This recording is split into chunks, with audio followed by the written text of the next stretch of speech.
Welcome back, guys. Welcome back to another episode. My name is Mo, and you're watching or listening to Dreamer Podcast. As always, I appreciate you joining me, and today I'm exploring why we would like to be good people and why you get that thing in your head every time you have two ideas that don't quite meet. Now, if you're lost on the two things that don't quite meet analogy I just made, it's called cognitive dissonance. It's when you have one idea and another idea that don't actually stay consistent with each other. As humans, we actually really do want to stay consistent, and our goal is to have it because it eases our brain. Cognitive dissonance, for example, is when you smoke and you know that it's like going to kill you, but you keep doing it. So you tell your mind and you justify it basically by suppressing it through like, oh, it's not that expensive, or it's not going to kill me, whatever. So we would all like to be good people. We all should feel like we do good things every day. In life, you really don't learn how to be a good person. It's kind of implied. You learn how to be a better person every day, but it's kind of impossible to teach how to be a good person. But it's implied through our society, different things, different principles that are expected of a good person. It's kind of good natured for us to think that every time we meet someone, they're going to be good. But somehow we sometimes do it. And people will tell you sometimes to don't do that because you're going to get, stabbed in the back and people are bound to take advantage of you. I touched on the news in the last video and it will relate to today's topic. Notice, like, if you were just turn on CNN, and what they're basically telling you is things that are wrong with society from a certain perspective, or a certain perspective, depending on how many people, are co-hosting the show. So in that, you kind of imply improvement. Naturally, if someone tells you something's wrong, they're implying you should fix it, or at least, contemplate an idea to start in that direction. This is why, as good people, we put it together, put an election together, and elect the best official, someone we feel like represents us and the image of America. You can see that today that the image that the president gets doesn't necessarily coincide with the image that most people think they represent, but nonetheless, he was elected. The standard of what a good person is obviously changes throughout society. I mean, what people were believing 25, 30 years ago, a lot of people have changed, and that's good. That's what we need to keep doing. But nonetheless, they still believe those ideas at one point of time, whether you want to go 30, 60, 70, 80 years, doesn't matter.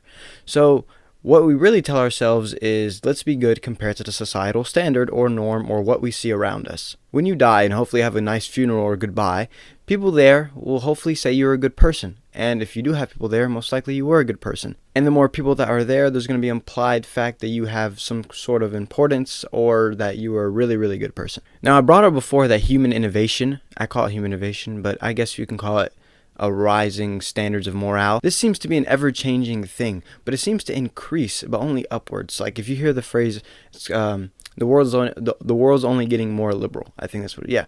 So it's like we're only getting nicer and kinder and more accepting, and standards are going up and up and up.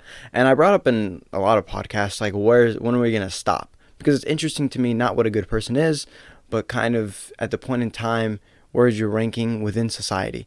That's actually more important to me. There's two questions that you can ask yourself when you think about human innovation. How we get nicer. Why? Now, protest groups, human rights activists, all this stuff is important because it raises the awareness and people get treated equally. But why weren't they treated equally in the beginning? One question I thought to myself is, are humans born in a hierarchy fashion? Do we like only to be in hierarchies but we don't know?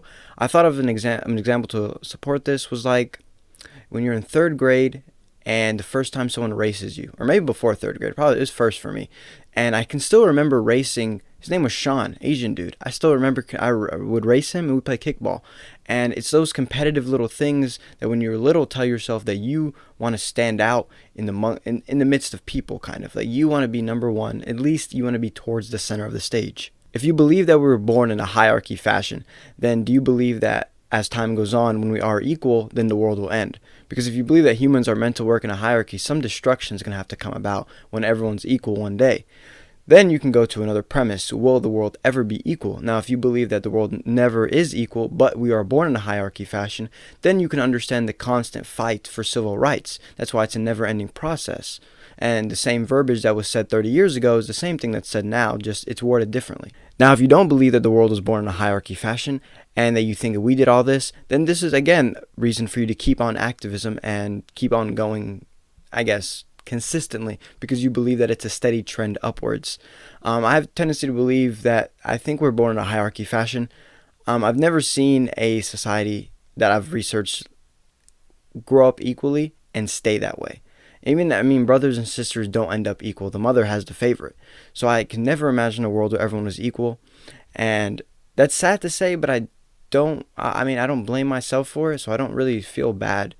I would kind of blame the universe, whatever that is. Identifying what the universe is another video, though we'll talk about religion. But sticking to humans and becoming a good human and having good morale, there's no way to stay consistent with that because it's going to change. The same thing you did, 10 years ago, you're going to have to change it up.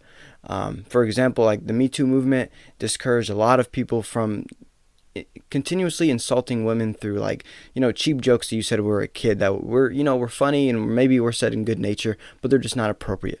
I'm going to wrap this episode up by giving you the two final questions. Do you believe that the world is a hierarchy, or do you believe that we just fucked it up when we started it?